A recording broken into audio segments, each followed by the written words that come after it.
अस्सलाम वालेकुम व्यूअर्स, मेरे खैरियत से होंगे। आज की वीडियो में हम देखेंगे जी basic tools to create the website. Chapter number 8 पढ़ रहे हैं, web development with HTML, CSS and JavaScript. Class 9 computer science के स्टूडेंट्स के लिए के एक डेवलपमेंट एनवायरनमेंट बनाने के लिए हमें किन किन टूल्स की जरूरत होती है। To start creating website you need a few basic tools and environments. दो चीज़ों की मेन की जरूरत है। सबसे पहले टेक्स्ट एडिटर और दूसरा है जी वेब ब्राउजर। टेक्स्ट एडिटर क्या चीज होती है? This is where you write your HTML code. Popular text editors include Notepad plus plus, Sublime Text and Visual Studio Code. ये डिफरेंट तरीके के जो हैं टेक्स्ट एडिटर हैं। इनमें सबसे जो कॉमन है वो आपके कंप्यूटर के अंदर ऑलरेडी मौजूद होता है। जब आपका सिस्टम में विंडोज जो है वो इंस्टॉल होती हैं तो ये ऑटोमेटिकली विंडोज के साथ ये नोटपैड जो है वो ऑलरेडी इंस्टॉल होता है। आपको किसी भी किस्म के नए सॉफ्टवेयर की ज़रूरत अगर है तो कर लें, अगर नहीं तो आप इससे भी काम जो है वो चला सकते हैं। इसको जब हम क्लिक करते हैं तो ये मैं आपको दिखाती हूँ कि किस तरीके से आपको नज़र आता है टेक्स्ट एडिटर नोटपैड। ये देखें जी, ये आपके सामने पैड की एनवायरनमेंट ओपन हो गई।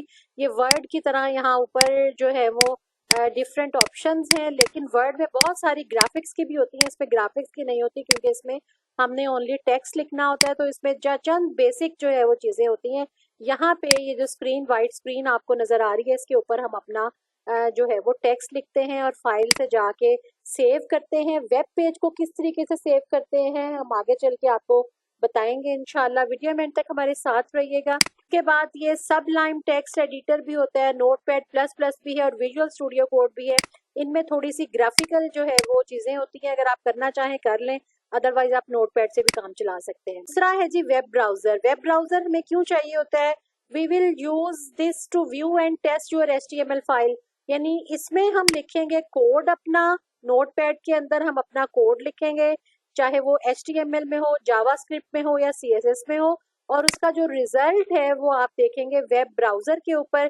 वेब ब्राउजर कौन सा होता है? आप क्रोम भी यूज कर सकते हैं, उसके लिए इंटरनेट एक्सप्लोरर भी है, और उसके अलावा माइक्रोसॉफ्ट एज, या इसके अलावा और भी बहुत सारे हैं।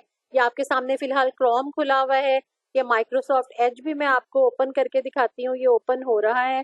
आप इसके अंदर भी आप अपनी जो HTML, CSS और जावास्क्रिप्ट है उसका रिजल्ट जो है वो आउटपुट देख सकते हैं। ये आपके सामने आ गया जी माइक्रोसॉफ्ट एज। और इंटरनेट एक्सप्लोरर का जो है वो तो आपको पता ही है, ऑलरेडी जो है वो हर विंडो के साथ जो है वो आपके सिस्टम में इंस्टॉल हो जाए।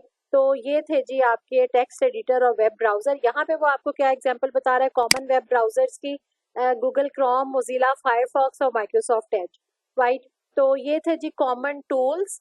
ये आपको ग्राफिकली भी मैं दिखा देती हूँ कि इनकी जो डायग्राम्स हैं, इनके जो आइकन्स हैं वो कैसे हैं।